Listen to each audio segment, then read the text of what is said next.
बिस्मिल्लाहिर्रहमानिर्रहीम अस्सलाम वालेकुम रहमतुल्लाह। आप देख रहे हैं रूहानी बुक यूट्यूब चैनल। हफ्ते यानी सैटरडे दिन वाले या अल्लाह या वहाबू की एक तस्बीह इस तरह से पढ़ें। कैसे, मैं भी तफसील बताऊंगा।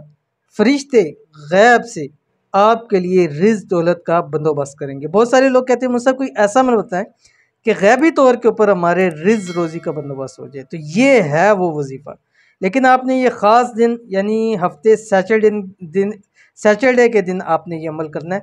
अगर आप चाहते हैं कि आपके लिए गैब से रिज़्क का, गैब से रोज़ी का, गैब से दौलत का, गैब से पैसों का एहतमाम हो जाए। अगर आपको अर्जेंट पैसों की ज़रूरत है तब भी आप इस अमल को कर सकते हैं। कौन सा अमल है, अभी वीडियो का शेयर करने लगूँ। वीडियो को आपने मुकम्मल देखना है।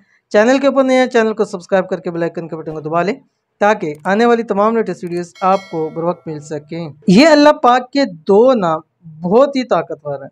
ख़ासकर अगर परेशानी में, तंग दस्ती में, मोहताजगी में इसकी एक तस्बीह पढ़ ली जाए तो परेशानियां हमेशा के लिए ख़त्म, तंग दस्तियों से छुटकारा हो जाएगा, रिज़्क दौलत में खूब इजाफा होगा।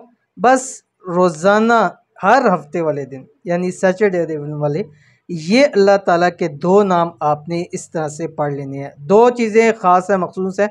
एक दिन मखसूस है कि इस दिन, बाकी आप कभी भी कर सकते हैं लेकिन इस वजीफ़े के लिए ये दिन मखसूस है।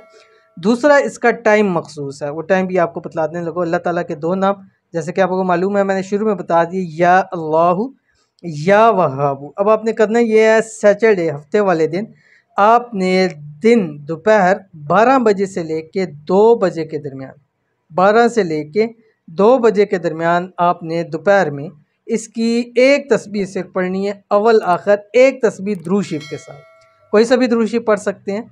अब आपने इसको कम से कम 3 हफ्ते तक लाजमी करना है। अगर आप ये पढ़ लेते हैं इंशाल्लाह, एक तो पूरा हफ्ता आपका सुकून से गुजरेगा, दूसरा आपकी रिज़्क रोज़ी के अंदर इंतज़ाम होगा, तीसरा आपको ग़ैबाना तौर के ऊपर अल्लाह ताला ऐसा रिज़्क अता फरमाएंगे कि जो आपकी 7 नस्लों के लिए भी काफ़ी होगा। तो ज़रूर अमल कीजिएगा, इंशाल्लाह बहुत फ़ायदा होगा।